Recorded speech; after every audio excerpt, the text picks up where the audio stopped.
이 시간 231 채널의 유튜브 채널이 열려 있네요. 우리 가족들이 다 모여 앉아서 우리 모든 대한 가족들이 함께 하시고 계신 줄 믿습니다. 우리 오늘은 좀 적게 참석했네요. 한번 띄워주실래요? 지금 온라인에 계신 분들. 예, 환영합니다. 반갑습니다.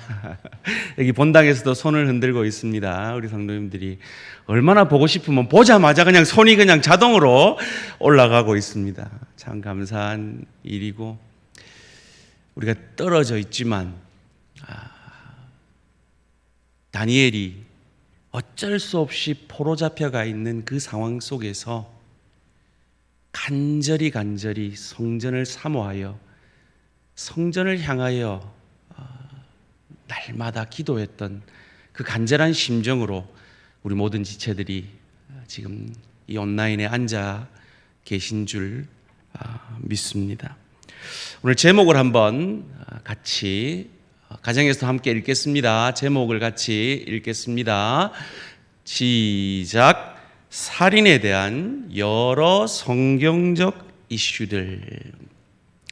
저희는 지난 시간에 5계명 말씀을 통해서 5계명을 잘 지키기 위해서는 부모님의 도움이 절실히 필요하고, 세상의 기준이 아니라 하나님의 말씀의 권위에 대한 회복이 절실하며, 그리하여서 구체적으로 부모 공경 10계명을 통하여서 어떻게 우리의 부족이 나아져야 되는지를 생각해 보았습니다.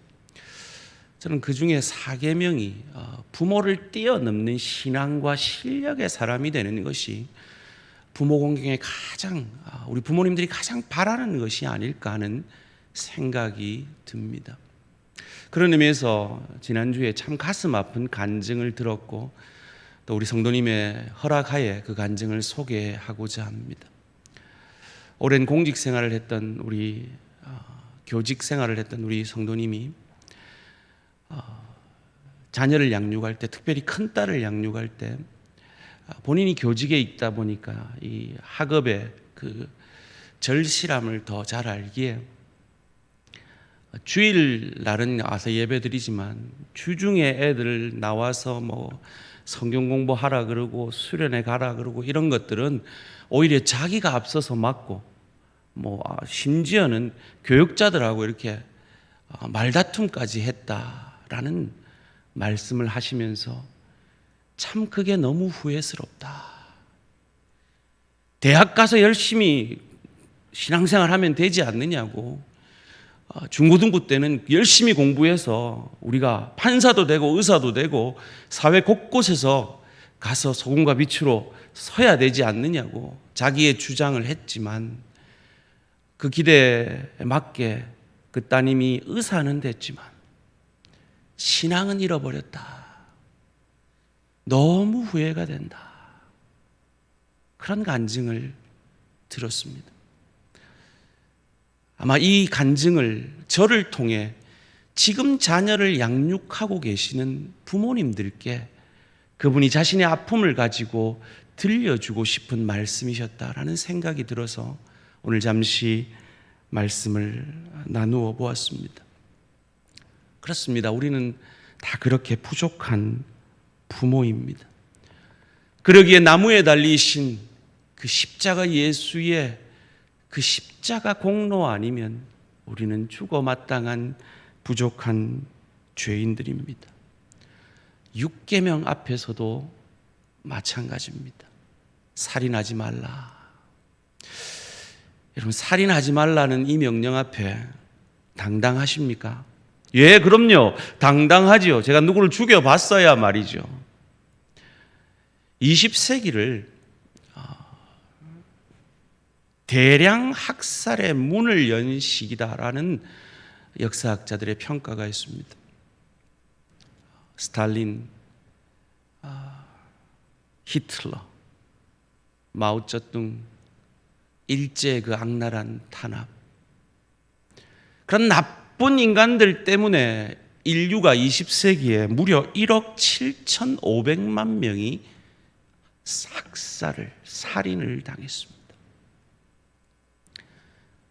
그런 나쁜 놈들이 살인을 했지 나는 살인하지 않았다라고 우리는 할 수 있습니까?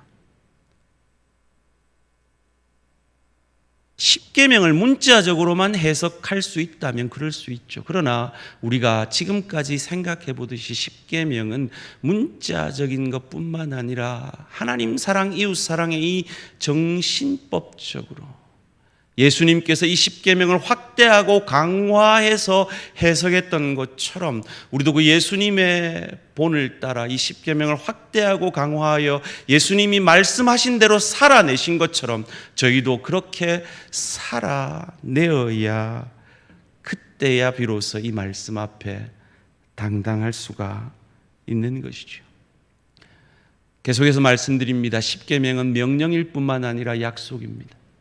우리에게 부담을 주려는 명령일 뿐만 아니라 우리를 지키시려는 하나님의 약속이고 우리를 수준적 구원으로 이끄시려는 하나님의 인도하심의 손길, 그 사랑의 손길로 우리는 이 말씀을 이해하고 받아들여야 합니다. 그래서 신명기 10장 13절은 우리에게 이렇게 말하고 있습니다. 내가 오늘 내 행복을 위하여, 네가 행복하기 위하여 십계명을 주었고 내게 명하는 여호와의 명령과 규례를 지키도록 하였다라고 말씀하고 있습니다. 제6계명 살인하지 말라.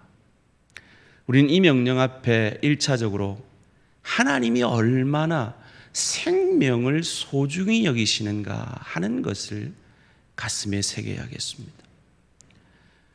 아벨의 땅 속에서의 그 핏소리를 들으셨다라는 그 하나님이 그 아벨을 죽인 가인의 생명을 보호하신 하나님이기도 하다는 것입니다.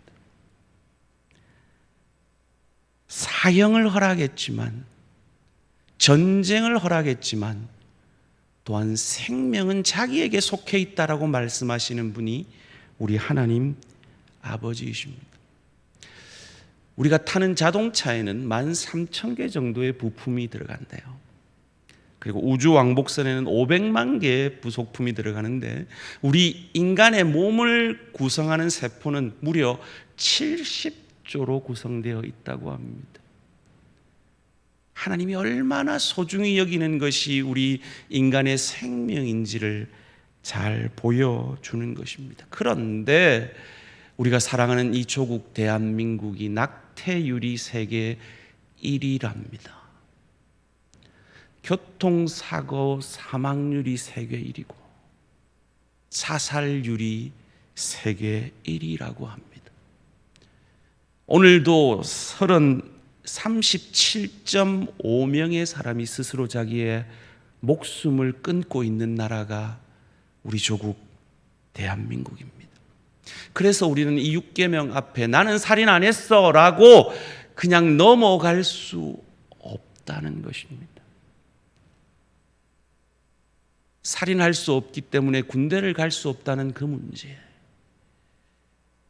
낙태의 문제, 자살의 문제, 여러 가지 사회 현상 가운데 간접 살인을 행하는 그 문제들, 나아가 전도와 선교도 여기에 연관이 되어 있고 우리가 말하는 그 말의 문제, 우리 마음속 미움의 문제도 예수님은 살인의 문제와 연결시키고 있다는 것 알고 계십니까?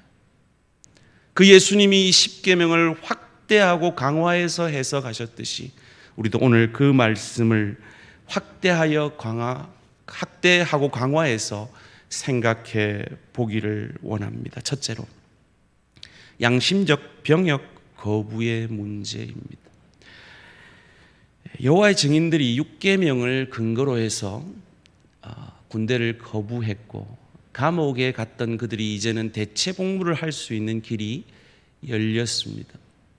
신실한 어떤 종교인에 대한 나라의 예후의 차원의 판결이라 여겨집니다. 그런데 이건 하나만 알고 둘은 모르는 모습이죠. 성경이 살인하지 말라고 했을 때 그 살인이라는 단어는 라삭이라는 단어를 씁니다. 이 라삭이라는 단어는 1급 살인, 고의적이고 자기가 의도해서 저지른 살인을 얘기하는 것이지 전쟁 가운데 쓴 단어가 아닙니다. 사형 가운데 쓴 단어도 아니고 부지 중에 의도치 않은 죽임 가운데 쓴 단어도 아닙니다. 무슨 말입니까? 여기서 살인하지 말라는 것은 악의를 가지고 의도적으로 이유 없이 사람을 죽이는 것이지, 나라를 위해 나라를 지키다가 누군가를 죽이는 일이나 사형제도라는 그 제도를 통해 생명을 지키려는 그 나라의 법을 못하게 하는 것이 아니라 하는 것입니다. 천주교도 이것을 오해해서 이또 히로부미를 살해했던 우리 안중근 의사가 천주교인들은 죽기 전에 종부성사라는 것을 하게 된다고 합니다. 그런데 그가 살인했기 때문에 종부성사를 담당 신부가 거부했습니다. 그런데 1993년 김수환 추기경이 이것이 잘못되었다라고 인정하고 사과했던 기록이 있습니다. 양심적 병역 거부는 오늘 본문이 말하는 살인하지 말라는 의미가 아니라는 것입니다. 두 번째로 낙태의 문제입니다. 예레미야 1장 5절 말씀은 우리에게 이렇게 말합니다. 내가 너를 모태에 짓기 전에 너를 알았고 내가 배에서 나오기 전에 너를 성별하였고 너를 여러 나라의 선지자로 세웠노라. 무슨 말입니까? 모태에 예레미야가 있을 때에 하나님이 알았다는 겁니다. 배에서 나오기 전에 이미 하나님의 것으로 성별했다는 겁니다. 생명이 어디서부터 시작되는지를 가르쳐주고 있습니다. 시편 139편 13절도 말합니다. 주께서 내 내장을 지으시며 나의 모태에서 나를 만드셨나이다. 그래서 기독교는 낙태를 간접살인이라 생각합니다. 2011년에 이 대한민국에서 공식적으로 17만 명이 낙태가 되었다고 합니다. 근데 그에 태어난 신생아의 18%가 그렇게 죽어간 겁니다.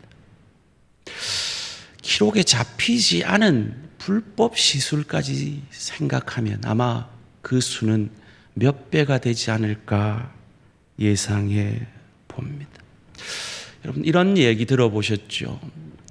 어느 의과대학 교수가 학생들에게 묻습니다. 어느 부부가 있는데 남편은 매독에 걸렸고 그 아내는 결핵에 걸려 있고 그들에게 4명의 아이가 있는데 그중 하나는 며칠 전에 병으로 죽었고 나머지 3명은 결핵에 걸려 있다. 이 여인은 임신하고 있는데 이 여인이 아이를 낳아야 하는가? 한 학생이 소리칩니다. 당연히 낙태해야죠. 그러자 이 의사가 말합니다. 그래, 자네는 방금 베토벤을 죽였네. 아주 유명한 시중의 이야기입니다. 저도 이 이야기를 가지고 몇 번을 설교한 적이 있는데요. 최근에 만들어진 신이라는 책에서 이 이야기가 꾸며진 이야기다라는 주장을 합니다. UCLA 의대 에그뉴라는 이 이야기에 등장하는 교수는 없었다라는 말로 말이죠. 혹 이것이 사실일지라도 생명의 가치를 내가 지금 가지고 있는 가치관으로 판단할 수 없다는 말에는 우리가 동의가 되지 않습니까? 제가 전도사 시절에 첫째 딸을 낳고 둘째 아들을 가졌던 아주 신실한 장로님 부부에게서 이런 간증을 들었습니다. 전도사님, 다음에 목사 되면 꼭 설교할 때 구체적으로 설교해 주세요. 제가 모태신앙으로 지금까지 신실한 신앙생활을 했고 의사인데도 불구하고 제가 이 힘든 이민생활을 하면서 우리가 의도치 않은 셋째가 생겨서 우리 부부가 낙태를 의논해 본 적이 있습니다 라고 말하더라고요. 상당히 충격적인 간증이어서 20년이 지난 지금도 제가 생생하게 그 장면이 기억이 됩니다. 물론 그분들은 마음을 고쳐먹고 그 아이를 낳았고 그 아이는 지금 미국 교회를 섬기고 있는 목회자로 잘 섬기고 있습니다. 우리 성도님들 가운데서도 낙태에 대해서 한 번도 설교를 들어본 적이 없기 때문에 그런 고민을 하신 분들이 계실지 모르겠습니다. 따져보아야 합니다. 생명이, 하나님이 인정하시는 생명이 언제부터냐?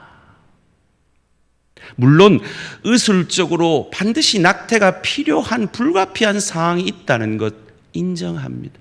그렇지 않은 경우에 있어서 낙태를 고민한다면 우리는 물어야 합니다. 하나님이 생명을 언제부터 인정하는가? 마리아가 성령으로 잉태되었습니다. 배도 부르기 전에 그의 친척 엘리사벳을 만나러 갔습니다. 6개월이나 앞서서 임신했던 엘리사벳의 뱃속에서 이제 갓 임신한 예수 그리스도의 그 잉태함을 그 뱃속에 있는 아기가 알고 기뻐 뛰놀았다라고 성경은 기록하고 있습니다. 무슨 말입니까?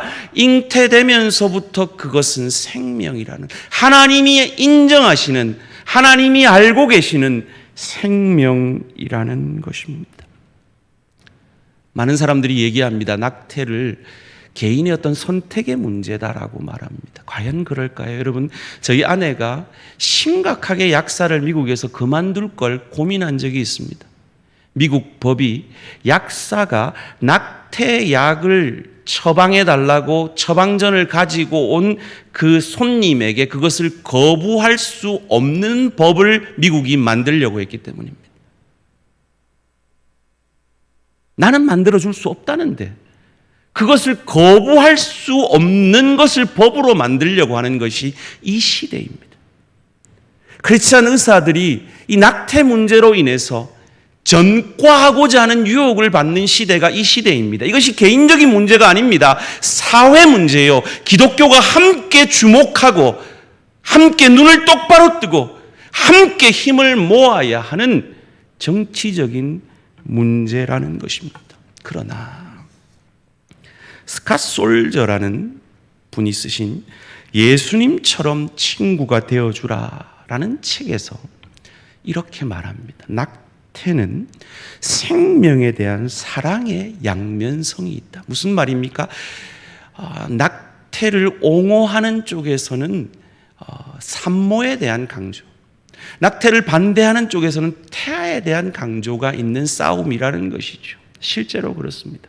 그리고 이 스캇 솔저라는 분은 자기는 낙태가 잘못되었다라고 믿는다. 그러나 상대방의 처지를 우리는 깊이 생각해 주어야 한다.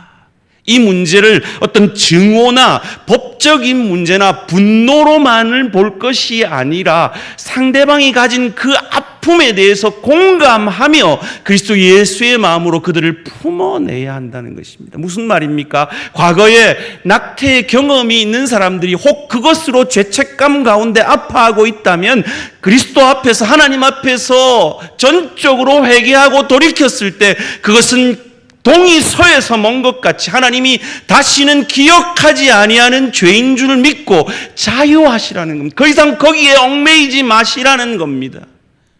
앞으로 그 문제에 있어서 우리가 성경적인 가치관을 가질 수 있도록만 마음을 모은다면, 과거에 혹 잘 몰라서 심지어 이렇게 신실한 하나님의 사람들조차도 그런 고민을 하는 그 시대를 살아내었던 우리 한국 사람들이 겪었던, 한국 그리스도인이 겪었던 그 아픔의 시대 속에서 그 아픔을 보듬을 수 있어야 한다라는 것입니다. 세 번째로 자살의 문제입니다. 주후 2세기경에 유행했던 철학 가운데 스토아 철학과 에피큐리우스 철학이 있습니다. 근데 이때는 자살을 찬양하는 문화가 있었습니다. 대표적으로 코바디스라는 영화 중에 페트로니우스라는 사람이 자기가 사랑했던 여자 노예와 함께 동맥을 끊고 자살하는 장면이 나오는데 이 사람이 유명 스토아 철학자 중에 한 사람이었습니다. 일본도 활복 자살을 찬양합니다. 성경에도 자살자가 있습니다. 사울이 그러합니다. 벳세바의 조부 아히도벨이 그러하고 가룟 유다가 또한 그러합니다. 그런데 생명은 하나님께 속해 있음을 성경은 말합니다.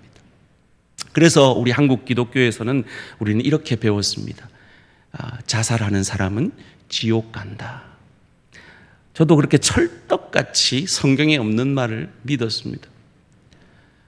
그리고 제가 휴스턴에서 5년 반 목회를 마치고 웨스트민스터에 상담 공부를 하러 가서 거기에서 페이퍼를 쓰는데 매주 책을 읽고 페이퍼를 썼어야 되는데요.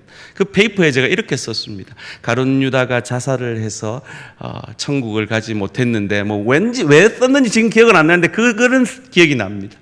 그런데 교수님께서 제게 충격적인 빨간 글씨로 제가 쓴 그 글에 쫙 긋고 그 밑에다가 가룟 유다가 지옥 간 건 자살했기 때문이 아니라 예수를 믿지 않았기 때문입니다 라고 딱 답을 하셨어요. 그분 유명한 웨스트민스터의 상담학 교수거든요. 충격이었습니다. 제게 얼마나 충격받았는지 제가 야간에 10시 반에 수업을 마치고 그 지역에 상담으로 유명했던 우리 교단 목사님 집으로 전화를 걸고 일부러 찾아갔어요. 고민이 돼서. 그리고 그분과 한 새벽 2시까지 이 문제를 가지고 토론을 했습니다. 그리고 그분의 상담 경험 가운데서도 자살한 분들에 대해서 그 교회 목사님이 저 사람은 자살했기 때문에 나는 장례해 줄 수 없다라고 그래서 그 유가족들이 가슴을 부여안고 다른 목사님을 초빙해서 장례식을 인도했는데 그 장례식을 자기가 인도한 경험이 있다라는 얘기를 비롯해서 많은 얘기들을 했습니다. 더 나아가서 노회를 모였는데 우리 노회 목사님들께도 이 이슈를 제가 오픈해서 함께 토론을 했습니다. 그리고 그때 내린 결론은 이렇습니다. 한국 교회는 여전히 자살하면 지옥 간다라고 가르쳐야 된다. 왜냐하면 생명은 하나님께 속해 있는 것이기 때문입니다. 그러나 이전 시대가 이해하지 못했던, 발견하지 못했던 병이 있다.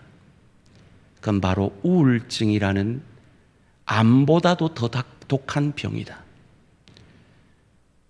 자기 스스로 죽은 것 같지만 사실은 우울증이라는 암보다도 더 독한 그 병이 그 사람을 삼켜버려서 자살한 그 경우에는 우리는 긍휼의 마음을 가져야 한다.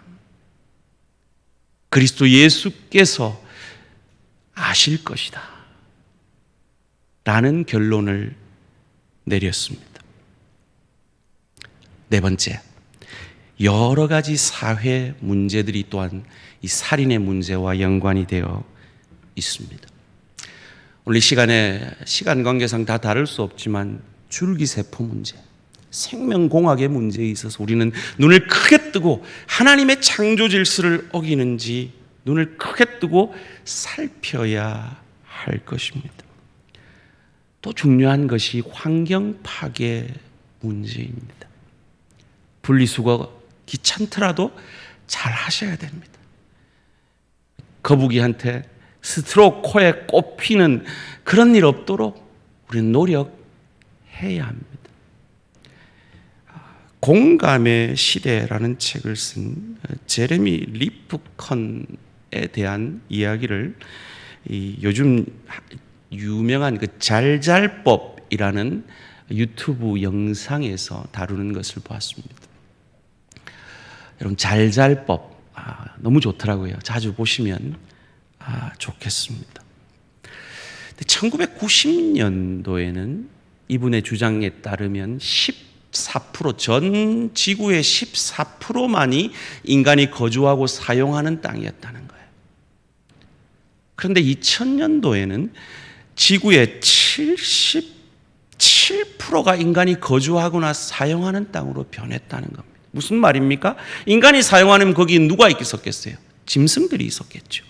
그런데 인간들이 그것들을 아까 우리 장로님 기도하신 대로 물욕에 어두워서 개발하고 그것에 대해서 탐욕적으로 침투에 들어감으로 인해서 동물들이 살아야 하는 그 땅에 인간들이 살기 시작했다는 거죠. 그런데 이 바이러스라는 놈은 어딘가 생명체에 들어가서 살아야 하는데, 동물에게 들어가야 하는데 동물이 살던 거기에 사람이 있으니까 사람에게 들어가서 퍼진 것이 코로나19가 아닌가 하는 이론이 있다는 겁니다. 그래서 이 코로나19는 하나님이 내리신 재앙 이전에 인간이 인간 스스로에게 만들어낸 재앙이고, 지구가 지구 스스로를 지키려고 만들어낸 재앙이다 라는 해석이 있다고 합니다. 그렇다고 우리가 뭘 하겠습니까? 그죠? 분리수거 열심히 하시기를 주님의 이름으로 부탁을 드립니다. 또 다른 문제가 교통사고의 문제입니다. 여러분, 교통사고 치사율 세계 1위 대한민국, 그 이면에는 우리 민족이 가지고 있는 이 빨리빨리의 문화, 이 급한 마음에 상당히 많이 작용하고 있다고 합니다. 여러분, 교통사고 치사율 1위인 도시가 어딘 줄 아십니까? 저도 이번에 처음 알았는데요, 제 고향인 대구랍니다. 대구 사람들이 그렇게 성격이 급하다고 하네요.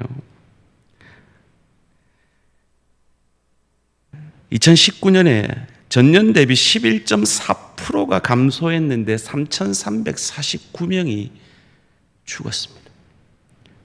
여러분 아십니까? 우리가 이렇게 벌벌 떨고 있는 코로나로 어제까지 죽은 인원이 357명이라는 거. 코로나로 죽은 10배의 인원이 작년 한 해 교통사고로 죽었습니다. 누군가의 부주의로 죽었습니다. 운전 조심하셔야 합니다. 법을 잘 지키도록 우리 함께 노력해야겠습니다. 부실공사의 문제, 우리 민족이 가장 아픔으로 기억하고 있는 성수대교, 삼풍백화점. 문제는 그 백화점 주인이 모교의 장로님이었다고 그러지 않습니까? 직원들은 이 백화점 무너질 거라고 다 사표 내고 떠날 그런 징후가 보였는데도 돈 번다고. 왜 무너졌겠어요? 철근 덜 넣고 시멘트 덜 넣기 때문 아니겠습니까? 끝에는 탐욕이 있다라는 거죠. 이것을 성경은 신명기 22장 8절에서 이렇게 말하고 있습니다. 내가 새 집을 건축할 때에 지붕에 난간을 만들어 사람으로 떨어지지 않게 하라. 그 피 흐른 죄가 내 집에 돌아갈까 하노라. 여기서 난간이라는 말은 문자적으로 난간일 수도 있지만 안전하게 만들라는 거죠.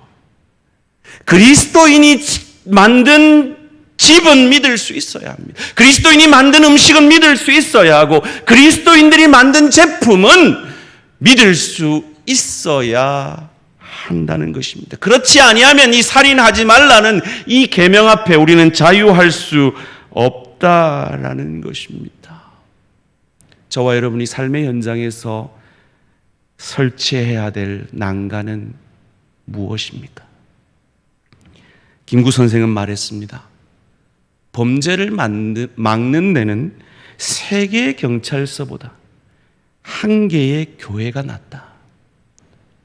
정말 김구 선생 말처럼 되려면 우리 한 사람 한 사람들이 삶의 예배 가운데 내가 만드는 이 물품은 어디 내놔도 누가 써도 믿을 수 있다. 안전하다. 거기에 내 가족이 살아도 안전하다. 고백할 수 있어야 우리는 이 계명 앞에 자유할 수 있다는 것입니다. 5번째로 전도와 선교의 문제까지 가장 확대해 보면 이 문제까지도 살인의 문제가 적용되어짐을 에스겔 3장 18절이 우리에게 가르쳐 줍니다. 함께 읽겠습니다. 시작.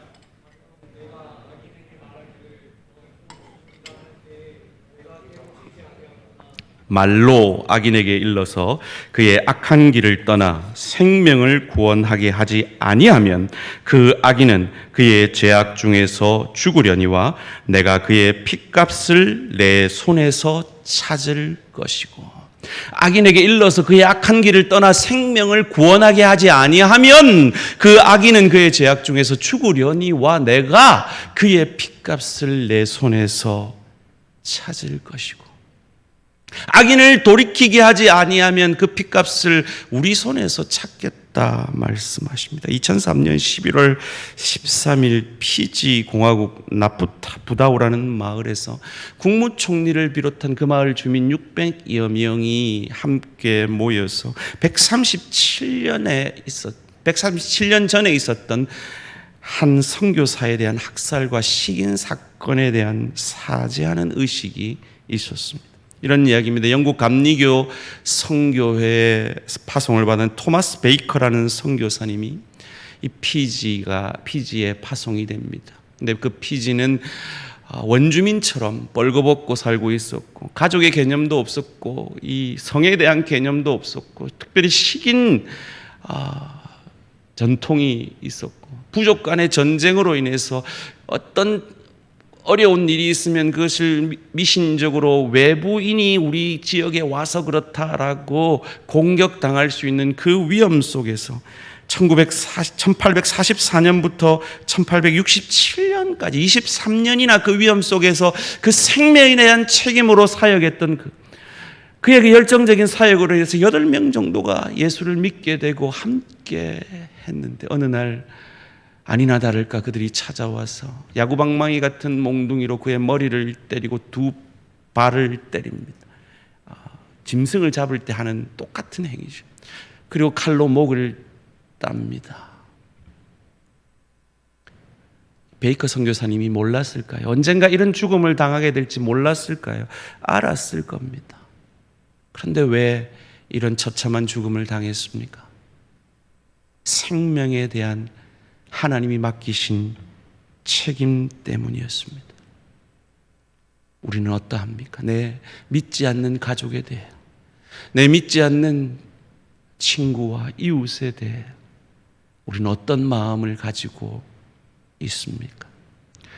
우리나라에 사마리아 방지법이라는 것이 있는가 아십니까? 2018년에 한 택시 운전기사가 심장마비에 걸려서 죽어가는데 비행 시간에 늦는다는 이유로 그 택시 기사를 놓아두고 자기 골프백을 메고 버스를 타고 공항에 가고 119에 연락조차 하지 아니하였던 그를 벌하기 위해서 어떤 법을 찾아봐도 그를 벌할 조항이 없는 거예요. 그래서 만든 법이 사마리아 방지법입니다. 미국에는 제노비스 신드롬이라는 것이 있습니다. 1964년에 저희 처갓집이 있는 퀸즈에 20대 여인이 35분 동안 3번의 칼에 찔렸습니다. 그리고 그 장면을 38명의 목격자가 봤습니다. 그런데 아무도 신고를 하지 않은 사건. 그래서 설득의 심리학이라는 책에서는 이런 실험을 해보았다고 합니다. 간질 환자를 여러 명이 있을 때 넘어지는 그런 연기를 하고 혼자 있을 때 넘어지는 연기를 했을 때 여러 명이 있을 때 간질 환자가 넘어지니까 31%만이 그 구조에 동참되었다고 합니다. 그런데 자기 혼자 있을 때 간질 환자가 넘어지면 85%가 그 구조에 동참됐다고 합니다. 무슨 말입니까? 여러분 주변에 있는 그 죽어가는 영혼들에 대한 책임이 누군가가 하겠지라는 마음이 아니라 내게 맡기신 영혼이라는 마음이 있어야 한다는 겁니다. 우리 권사님 지난번에 간증한 대로 아버지 구원하는데 내하고 누나하고 엄마 아니면 누가 우리 아버지 구원하겠어요? 라는 그 간절한 마음이 우리 각 사람에게 내 남편에 대해 내 아내에 대해 내 자녀들에 대해 있어야 한다는 겁니다. 그래야 살인하지 말라라는 이 계명 앞에 우리는 자유할 수 있는 것입니다. 신들러 리스트를 기억하십니까? 그가 수천 명의 유대인들을 구하고도 마지막에 회한의 눈물을 이렇게 흘리지 않습니까? 자기의 만년필을 꺼내면서 이 고급 만년필 이것만 팔았어도 몇 명을 더 구할 수 있었을 텐데, 이 간절한 마음이 생명에 대한, 하나님이 생명을 향해서 가지시는 그 마음 가운데 우리에게 있느냐는 것이요. 세상은 생명의 가치를 그 사람의 현재의 조건을 가지고 판단합니다. 탕자 생각해 보십시오. 돼지 먹이를 먹고 있는 그 탕자의 존재 가치가 뭐가 있었겠습니까? 그러나 그 탕자의 가치는 기다리시는 아버지가 있었기에 천하와도 바꾸지 않는 한귀한 생명이었습니다. 그 마음으로 우리가 구원받았으니 우리도 생명에 대해 그런 마음을, 그 주님의 마음을 가져야 하지 않겠습니까? 마지막으로 미움과 말의 문제입니다. 요한일서 3장 15절 같이 읽겠습니다. 시작. 그 형제를 미워하는 자마다 살인하는 자니 살인하는 자마다 영생이 그 속에 거하지 아니한 것을 너희가 아는 바요. 미워하면 영생이 거하지 않는답니다. 마태복음 5장 21절 22절입니다. 옛사람에게 말한 바 살인하지 말라, 누구든지 살인하면 심판을 받게 되리라 하였다는 것을 너희가 들었으나, 같이 읽습니다. 시작. 나는 너희에게 이르노니 형제에게 노하는 자마다 심판을 받게 되고 형제를 대하여 라가라 하는 자는 공의에 잡혀가게 되고 미련한 놈이라 하는 자는 지옥 불에 들어가게 되리라. 형제 보고 에이 바보야, 에이 미련한 놈아 라고 하면 지옥 불에 들어가고 영생을 얻지 못한다고 합니다. 두렵고 떨림으로 받아야 할 말씀입니다. 어느 여학교 선생님이 사춘기 자녀를 향하여서 너무 화가 나가지고 나가 죽어! 너 내 자식 아니야! 하고 저주를 퍼부었답니다. 근데 그 딸이 나가다가 집 앞에서 차에 받쳐 죽어버린 거예요. 싫어합니다. 얼마나 가슴이 아플까요? 그런데 우리가 쏟아내는 말과 미움이 그런 무서운 살인의 죄로 해석이 되어질 수 있다라는 것입니다. 여러분 어떻습니까? 여러분 시기의 문제 앞에 어떻습니까? 다른 지체들이 잘 되는 것, 여러분 어떻게 생각하십니까? 다른 지체들이 자녀 자랑하면 여러분 어떻게 반응하십니까? 다른 지체들이 신앙의 칭찬을 받으면 여러분 어떻게 반응하십니까? 아, 예, 그분 참 은혜로워요. 그런데요, 이렇게 반응하지 않습니까? 증오의 문제는 어떻습니까? 분노하거나 복수심을 가지고 있지는 않습니까? 내가 당한 것을 꽁꽁 가슴 속에 묻어두고 그를 미워하고 있지는 않습니까? 이번 주에 어느 권사님과 얘기를 나누는데 그 아들이 크게 다친 사건에 연루된 그 친구하고 어제 배 따러 갔다고, 어떻게 그럴 수 있는지 모르겠다고. 근데 우리 그리스도인들은 십몇 년 전에 내한테 한마디 한 거 그것 가지고 꼭 가슴에 묻고 그게 그렇게 마음에 안 풀리는지 왜 그런지 몰라요. 한탄을 하시더라고요. 저주의 문제는 어떻습니까? 여러분 마음에 들지 않고 여러분하고 코드가 맞지 않는 그 사람 은근히 안 되길 바라는 마음 우리에게 없습니까? 그러다가 어떻게 뭐가 잘못됐다 싶으면 아이고 쌤통이다, 내 저럴 줄 알았다, 그런 마음 없습니까? 올게 왔다, 그런 마음 없습니까? 중상하는 것, 앞에서는 좋은 척 칭찬하고 그 사람 없으면 안 좋은 말하고, 내가 이 얘기 안 하려고 했는데, 안 하려고 했으면 끝까지 하지 마세요. 안 해야 되는 줄 알면 하지 마세요. 가십의 문제가 로마서 1장에 2장에 죽을 죄 가운데 동성애와 함께 있다라고 말씀드렸잖아요. 이 법에 의하면 제가 지금 짧게 나눈 이 말에 여러분이 찔림이 있다면, 우리가 방금 읽은 성경대로 얘기하면 여러분은 영생이 없고 지옥 형벌에 들어간다고 성경은 말합니다.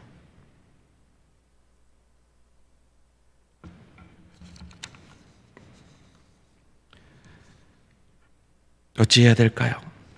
야고보서 3장 8절 같이 읽겠습니다. 시작.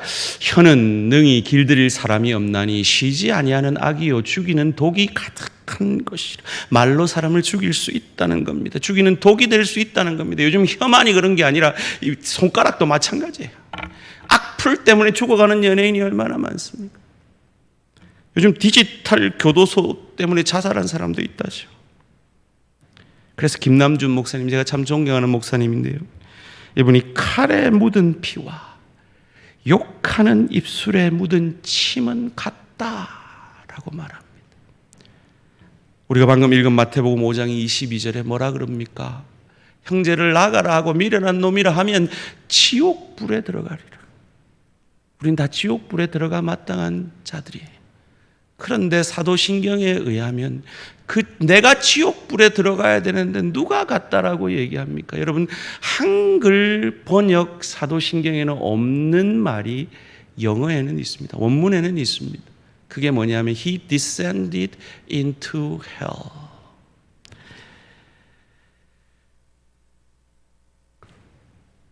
그가 지옥으로 내려가셨다가, 이게 한글 성경은 번역이 안 돼 있어요. 논란의 여지가 있어서. 무슨 말입니까? 우리가 형제 미워하고 말로 형제 상처 주고 했던 그 죄를 그가 우리 대신 지시고 십자가에서 죽으시고 그 죽음에, 그 지옥 형벌 같은 죽음을 우리 대신 당하시고 지옥에서 영영 죽을 수밖에 없는 우리를 3일 만에 부활하심으로 살려주셨기 때문에 우리는 살인할 수 없는 겁니다. 아니요, 사랑해야 하는 것입니다. 살인은 하나님이 사랑하는 그 형상을 무가치하게 여기는 하나님에 대한 도전입니다. 첫 살인자 가인은 아벨을 통해 이루시고자 하는 그 하나님의 구원의 역사를 살인으로 방해했습니다. 그러나 그 하나님의 열심으로 셈이라는 또 다른 자식을 주셔서 하나님은 그 구원의 역사를 이루어 주셨습니다. 그래서 가인 같은 우리를 구원하여 주셨기 때문에, 그 생명을 우리가 하나님으로부터 받았기 때문에 우리는 이 자살의 문제, 낙태의 문제, 여러 가지 사회 현상의 문제, 전도와 선교의 문제, 미움의 문제, 입으로 형제를 상처 주는 이 문제에 있어서 그리스도의 보혈에 우리의 마음을 적시고 그 은혜에 감사함으로 사랑하고 섬겨야 하는 것입니다. 말씀을 맺겠습니다. 카타콤에 이런 한 시가 있다고 합니다. 나를 저주하십시오. 그럴수록 더욱 사랑할 것입니다. 내게 침을 뱉으십시오. 그럼 사랑의 숨결을 만들겠습니다. 나를 때리십시오. 당신에게 사랑의 신음을 고백할 것입니다. 나를 칼로 찌르십시오. 사랑한다고 소리를 지를 것입니다. 나를 짐승의 먹이로 던지십시오. 당신을 위한 사랑의 제물이 되겠습니다. 나를 불태우십시오. 당신의 증오의 가슴을 녹이는 사랑의 열기가 되겠습니다. 예수 믿는다는 이유 하나만으로 핍박받던 그 카타콤으로 숨어 들어갔던 그 그리스도인들에게 도대체 저런 고백이 어떻게 가능했을까요? 로마 정부를 비난하고 원망해도 할 말 없는 그 상황 속에서 그들을 어떻게 이 사랑의 언어로 고백할 수 있는 것일까요? 나 같은 죄인 살리신, 지옥 형벌 받아 마땅하고 영생에서 지워져 마땅한 나 같은 죄인 살리신 주님의 은혜에 대한 감격이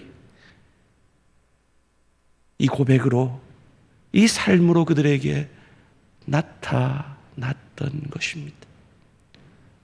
그리고 그 동일한 사랑을 우리가 받았습니다. 어찌하시겠습니까? 어찌하시겠습니까? 기도 드리겠습니다.